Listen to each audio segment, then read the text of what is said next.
welcome back to the Brazuca Clubhouse. It's Bea here, and I'm not gonna lie, I had completely different plans for today's episode, but this theme has been following me around lately like a shadow I cannot shake. A few years ago, a scene from Modern Family went viral. Maybe you remember it. Gloria, Sofia Vergara's iconic character, tells her husband, "Do you even know how smart I am in Spanish? You would never know."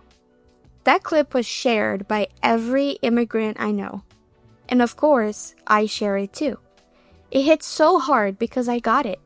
Not just the accent part, not just the language, but the exhaustion of constantly translating yourself before you speak. Of knowing that even when you get all the words right, something still doesn't quite land. I'm not even talking about language proficiency.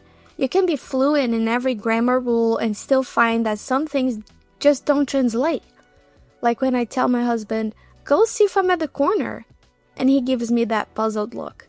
Because how do I explain that? It's not a location. It's not a literal direction. It's what you say when someone's being annoying or asking too many questions. I love you, babe. Like, "Go see if I'm at the corner" is basically our version of "go bother someone else." It's sarcastic. And there's no real equivalent in English, so I'm left explaining a joke that loses all the flavor the moment I translate it. It's funny, but it's also a little lonely, realizing some parts of my personality just don't come through in translation.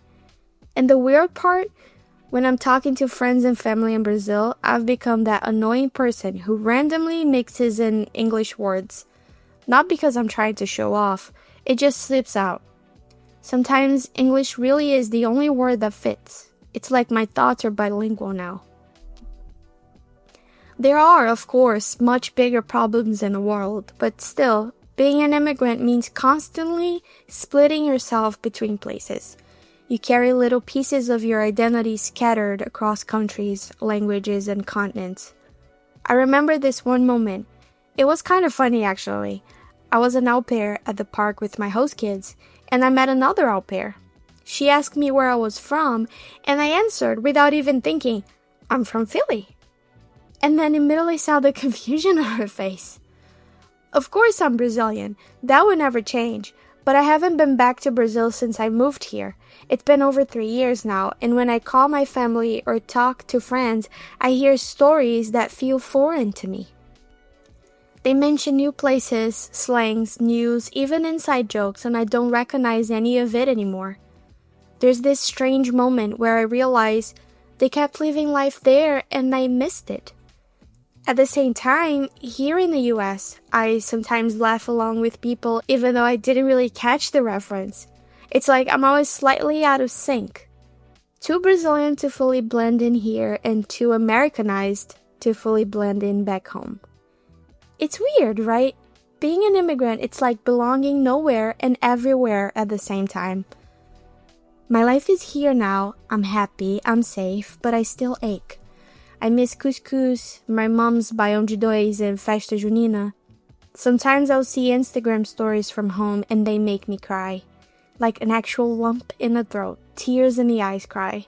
But when I imagine moving back, I feel the opposite. I know I'd miss life here too. The seasons changing, the holidays, believe it or not, even some of the food. So yeah, I'm not from here, but I'm not entirely from there anymore either. Anyone else feel like that? And then there's the stuff no one warns you about, like how certain seasons carry different emotions depending on where you are. Here, fall feels magical. Crunchy leaves, pumpkin candles, oversized sweaters. But in Brazil, fall just exists. It doesn't announce itself. We don't even notice. It doesn't come with mood playlists or seasonal depression. Meanwhile, summer here is full of hot dogs and fireworks. In Brazil, it's mangoes, cold showers, chinelos, and tiled floors. And that unbearable December heat that somehow feels like home. Sometimes I feel like my emotional calendar is misaligned, like I'm homesick for holidays that never quite arrive. And don't even get me started on the sports seasons here. Football, baseball, March Madness, it all just happens around me.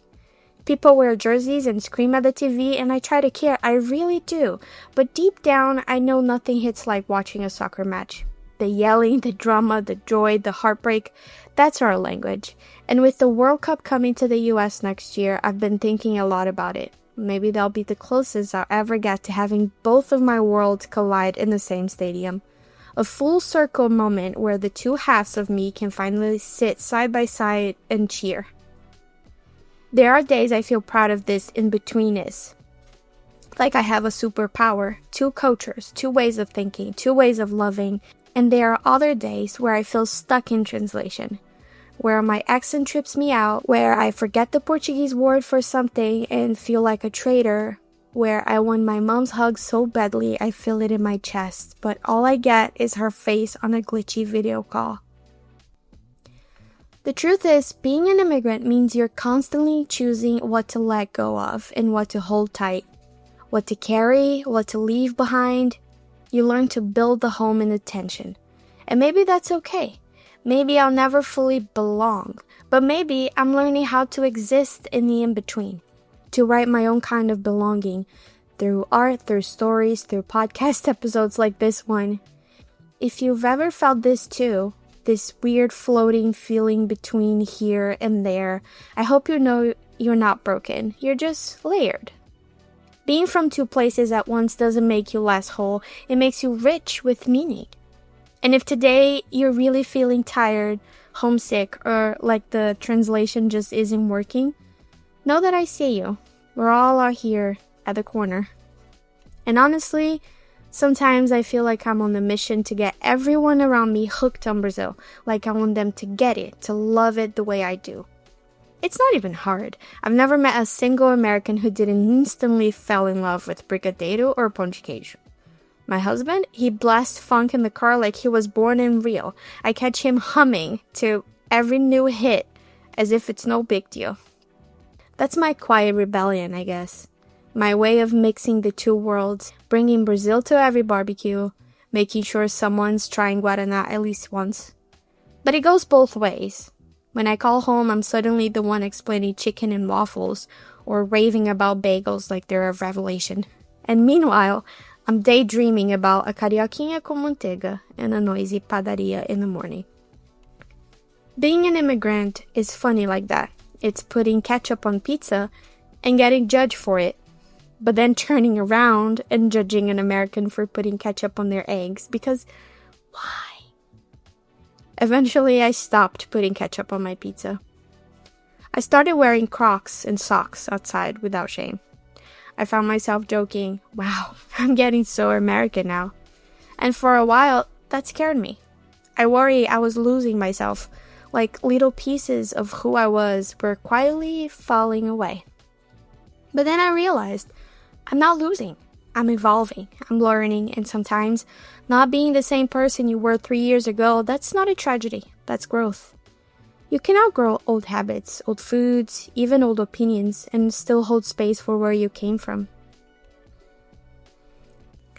Thanks for listening, friend. If this episode resonated, share it with someone else. Before I go, I wanted to remind you about Brazuca's Tales, a space where we collect stories from fellow Brazucas around the world. If today's episode resonated with you, I would love for you to share a bit of your story. Just head to the link in my Instagram bio, Brazuca Illustrations, and send it in. We'll have many more episodes like this to come, including interviews with other Brazucas living abroad. If you know someone with an inspiring story, whether it's academic, creative, or career-related, send me their name. Who knows? They might just be your next guest. Thanks for listening, friend. If you liked today's episode, share with someone else who might need it. Message me anytime. I love hearing your stories, and don't forget to check the show notes for links, updates, and maybe even a meme or two. See you next time.